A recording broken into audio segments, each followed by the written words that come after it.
নমস্কাৰ, মোৰ ইউটিউব চেনেলৰ আকৌ এটি ভিডিঅ'লৈ আপোনালোকক স্বাগতম জনাইছোঁ।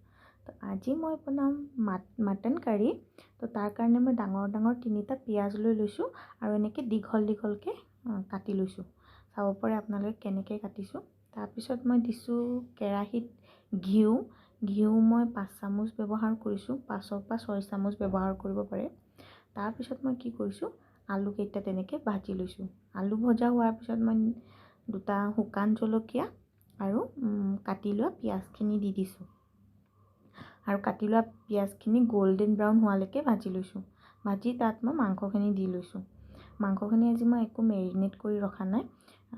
আগৰ পৰা মানে একো মছলা পাতি দি মেৰিনেট কৰি নাই ৰখা। তো এনেকৈয়ে মই শুকানকৈ ভাজি ল'ম প্ৰায় 10 মিনিট। এইফালে মই মছলা প্ৰিপাৰেশ্যন কৰিছোঁ। চ' মই লৈছোঁ 1 চামুচ প্ৰায় ধনিয়া আৰু 1 চামুচ প্ৰায় জিৰা। মই তেনেকৈয়ে ধুই লওঁ, মানে ষ্ট্ৰেইনাৰত দি, নহ'লে পৰি যায় মানে হাতেৰে ধুলে। তাৰপিছত মই মছলাৰ কাৰণে লৈছোঁ 2টা শুকান জলকীয়া, নহৰু, তাৰপিছত লৈছোঁ আদা আৰু জলকীয়া। মই আচলতে মছলা অকণমান কমকৈ পিচিছোঁ ইয়াত, কাৰণ মোৰ আগৰে অলপ মছলা পিছা আছিলে। তাৰপিছত ইয়াত দিছোঁ জালুক। তাৰপিছত দিম মই যে এইমাত্ৰ ধুই লৈছিলোঁ ধনিয়া আৰু জিৰাখিনি। তো এইখিনি মই মিক্সিত পিচি ল'লোঁ। তাৰপিছত মই 10 মিনিটমান মাংসখিনি ভজা হোৱাৰ পিছত এতিয়া মই মছলাখিনি যে পিচি লৈছিলোঁ সেইখিনি মছলা অলপ অলপকৈ দি ভাজি ল'ম মাংসখিনি আকৌ 10 মিনিটমান। এইফালে মই কি কৰিছোঁ, অলপ গৰম পানীত মই কাজু তিয়াই লৈছোঁ অলপ, কাৰণ গৰম পানীত তিয়াই ল'লে কাজুখিনি অলপ ছফ্ট হৈ যায়। ছফ্ট হ'লে আচলতে পিচিবলৈ ইজি হৈ যায়, নহ'লে মানে কাজুবোৰ ভালকৈ পিছা নাযায় মানে। তো ইয়াত লৈছোঁ মই কাজু প্ৰায় 10-12টামান লৈছোঁ।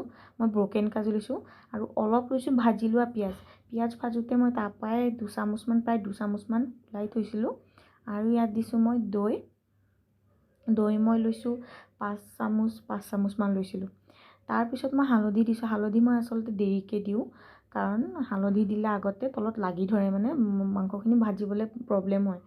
তো হালধি দি উঠি মই কি কৰিছোঁ, মই যে এইমাত্ৰ পেষ্ট বনাইছিলোঁ কাজু, দৈ, সেইখিনি পেষ্টখিনি ইয়াত দি লৈছোঁ।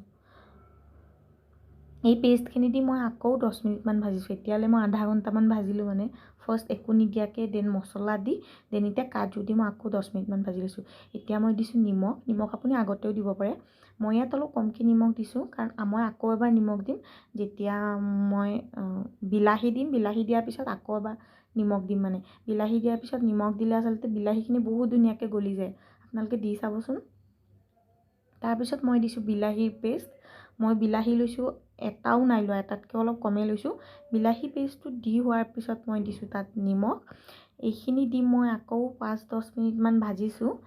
ভাজি উঠি মই ইয়াত দিম, মই আগত যে আলুকেইটা ভাজি থৈছিলোঁ, আলুখিনি যে ভাজি থৈছিলোঁ, এই আলুখিনি মই ইয়াত দি দিম, আলু পিচকেইটা। তাৰপিছত মই এইফালে লৈছোঁ দালচেনি, লং আৰু ইলাইচি। এইখিনি মই পেষ্ট বনাই লাষ্টত দি দিম। আকৌ পানী দি দিলোঁ তাত। তাৰপিছত এইটো হ'ল মোৰ ফাইনেল মাটন কাৰীৰ লুক। আপোনালোকে কেনে হৈছে জনাবচোন। এইফালে মই লৈছোঁ ভেজ পোলাওৰ কাৰণে ফ্ৰ'জেন বাটাৰ, গাজৰ, বিনছ, খিচমিচ আৰু কাজু। তাৰপিছত মই কুকাৰত বনাম আচলতে আজি পোলাওটো। তো দি লৈছোঁ মই 3 চামুচ ঘি আচলতে মই বেছিকৈ ইউজ নাই কৰা, কাৰণ মই মাংসটো ঘিত বনালোঁ ন। আৰু ইয়াততো চব আল্টিমেটলি বইলে হ'ব, পানী দিমেই আমি। চ' ইয়াত মই ফাৰ্ষ্টতে দি লৈছোঁ কাজু আৰু খিচমিচখিনি, সেইখিনি ভাজি মই উঠাই লৈছোঁ। আৰু সেই ছেইম তেলতে মই দালচিনি, ইলাইচি আৰু লং দি লৈছোঁ। দি অকণমান ভাজি হ'লেই দালচিনি, লংখিনি তাত মই দি লৈছোঁ মোৰ ভেজিছখিনি, যিখিনি মই কাটি থৈছিলোঁ অলৰেডি। তো তাৰপিছত দিছোঁ মই নিমখ দি মেলি আপোনালোকৰ আন্দাজ মতে নিমখ দিব পাৰে সোৱাদ অনুযায়ী। তাৰপিছত অকণমান ভাজি মই ইয়াত দিম চাউলখিনি। তো আজি মই লৈছোঁ বাসমতি ৰাইচ লৈছোঁ, ফৰচুনৰ বাসমতি ৰাইচৰ পেকেট পাই এটা। আৰু যে ভাজি থৈছিলোঁ মই মোৰ কাজু আৰু খিচমিচখিনি সেইখিনিও দি দিম ইয়াত। তাৰপিছত অকণমান ভজা হ'লেই মই ইয়াত দিম পানী। আপোনালোকে ভজা হৈছে নে নাই কেনেকৈ গম পাব, চাউলখিনি কুকাৰত লাগি ধৰিব, তো তেনেকৈ গম পায়। তো পানী দি মই দুটা নে তিনিটা হুইচেল মাৰিছোঁ। তাৰপিছত হৈ গ'ল এইটো মোৰ ভেজ পোলাও, আৰু এইটো মোৰ ফাইনেল লুক। আপোনালোকে চাব পাৰে ভেজ পোলাও উইথ মাটন কাৰী। কেনেকুৱা হৈছে জনাবচোন ৰেচিপিটো। ধন্যবাদ শেষলৈকে চোৱাৰ বাবে, আৰু জয় আই অসম। Bye bye.